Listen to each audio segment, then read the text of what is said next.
la suite dans la série Comment acheter des crypto-monnaies. Si vous ne l'avez pas encore regardé, le lien pour la première partie qui fait un résumé de l'écosystème des crypto-monnaies se trouve dans la description. On a déjà parlé des transactions en crypto-monnaies, maintenant on va voir comment acheter. D'abord, on va répondre à la question à savoir si j'achète des cryptos, où est-ce que je vais les garder ou stocker. En quelque sorte, vous possédez la clé privée qui déverrouille vos fonds pour vous permettre d'effectuer des transactions comme je l'ai expliqué précédemment. Pour cela, vous avez besoin d'un porte-monnaie digital. Un porte-monnaie digital est plus qu'un porte-monnaie comme on le connaît. Il permet non seulement de stocker votre clé privée, mais aussi c'est un outil qui vous permet d'interagir avec une blockchain. Il peut générer les informations nécessaires pour envoyer et recevoir des crypto-monnaies et surveiller la balance de votre compte. C'est très proche de l'application mobile de votre banque. Il y a différents types de porte-monnaie digital. On peut les classer en deux catégories, les hot wallets ou porte-monnaie actifs et les cold wallets ou bien porte-monnaie passifs.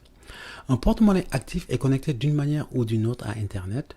On a le porte-monnaie en ligne ou sur le cloud, comme le compte chez votre broker qui vous permet d'acheter ou de vendre des crypto-monnaies.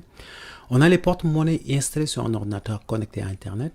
On a aussi les porte-monnaies installés sur un téléphone, une tablette connectée à Internet. Un porte-monnaie passif n'a aucun accès à Internet. Il utilise un support physique pour stocker la clé hors ligne, ce qui le rend résistant aux tentatives de piratage en ligne. On a des équipements spécialisés pour le stockage des clés privées, on les appelle les hardware wallets ou bien porte-monnaie physiques. On a aussi du papier, c'est-à-dire que la clé privée peut être imprimée sur le papier que vous gardez jalousement. On a aussi un téléphone, un ordinateur ou bien une tablette sans accès à Internet peut aussi être considéré comme un porte-monnaie physique. Le type de porte-monnaie que vous utilisez va dépendre de votre profil. Est-ce que c'est pour un court, moyen ou long terme? Combien de transactions vous effectuez ou bien le montant dont vous avez besoin?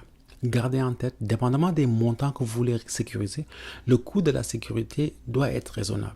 Je ne vais pas acheter un porte-monnaie à 200 $ pour sécuriser 1000 $. Comment créer un porte-monnaie? Qu'importe le type de porte-monnaie utilisé, le principe est le même. Étape 1, installer l'application ou bien initialiser la clé dans le cas d'un hardware wallet. Étape 2, une seed phrase constituée de 12 mots ou plus vous sera fournie. Copiez-la et gardez-la jalousement. De préférence, ne le stockez pas sur un équipement qui a accès à Internet. Cette seed phrase représente votre clé privée et vous permet de restaurer votre porte-monnaie au besoin. Si quelqu'un a accès à votre seed phrase, il peut restaurer votre compte et accéder à vos fonds de n'importe où dans le monde. Un journaliste a déjà fait voler des bitcoins en montrant le QR code de sa clé à la télé en direct. Étape 3. Vérifiez et confirmez votre seed phrase pour compléter la création de votre porte-monnaie. Maintenant, vous pouvez effectuer des transactions de crypto-monnaie. Ce n'est pas pour rien qu'on dit de devenir sa propre banque, car avec les crypto-monnaies, on devient responsable de la sécurité de nos fonds. Il n'y a plus d'intermédiaires comme les banques qui entrent en jeu. C'est pour cela, il est important d'avoir une stratégie de sécurité en place. Enfin, comment acheter? Dépendamment de où vous vivez, les options pourraient être différentes, mais le principe reste le même.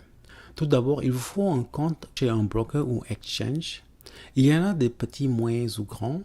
Les brokers se différencient pas seulement selon leur taille, mais aussi les différentes crypto-monnaies qui sont disponibles. Et si vous avez la possibilité d'acheter avec du cash ou pas. C'est-à-dire des virements bancaires, virements Interac ou cartes de crédit. Dans cette vidéo, je vais parler de deux scénarios. Vous achetez d'un broker qui accepte du fiat ou cash, c'est-à-dire vous pouvez effectuer des virements de votre banque au broker.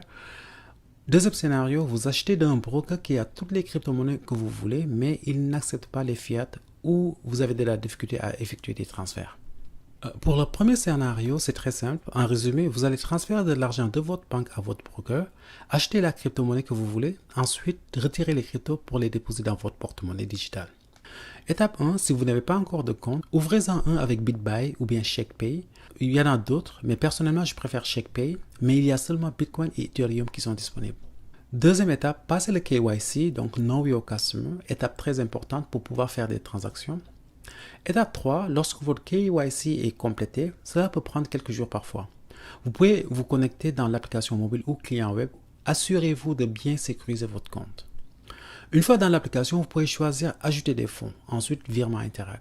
Étape 5, suivez les instructions pour faire le virement. Cela vous fournira une adresse de courriel et une question-réponse.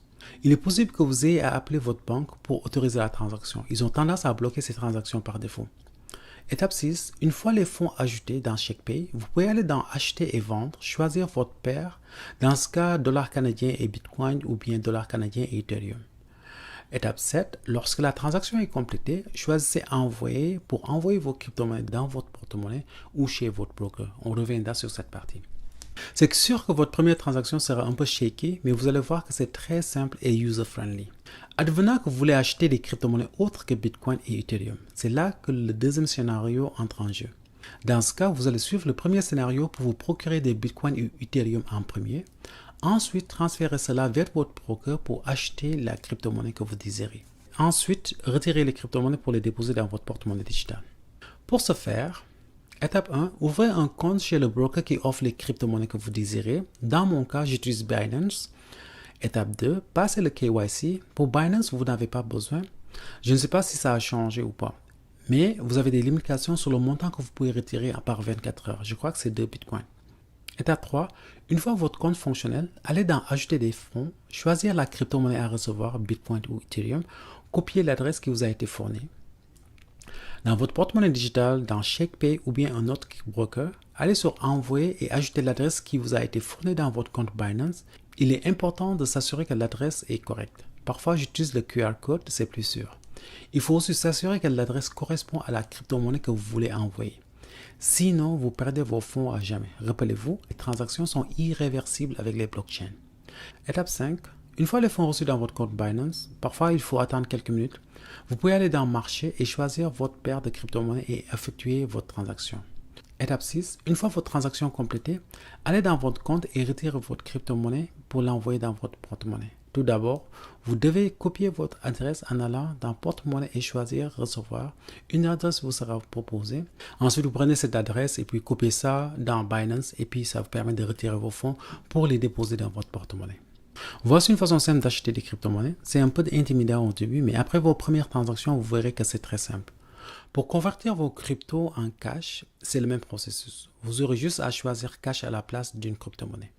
Vous pouvez aussi effectuer des transferts peer-to-peer avec n'importe qui, n'importe où dans le monde, presque instantanément, sans intermédiaire. Un autre point que je voulais soulever, c'est qu'il y a des porte-monnaies qui ne supportent qu'un seul type de crypto-monnaie et ses dérivés. Mais d'autres supportent des centaines de crypto-monnaies, c'est le cas de tous les hardware wallets. Il est aussi possible d'avoir plusieurs comptes dans le même porte-monnaie. Je reviendrai plus en détail sur les différents types de tokens et de plateformes de blockchain. Voilà, si vous avez trouvé la vidéo intéressante, aimez et partagez. Merci.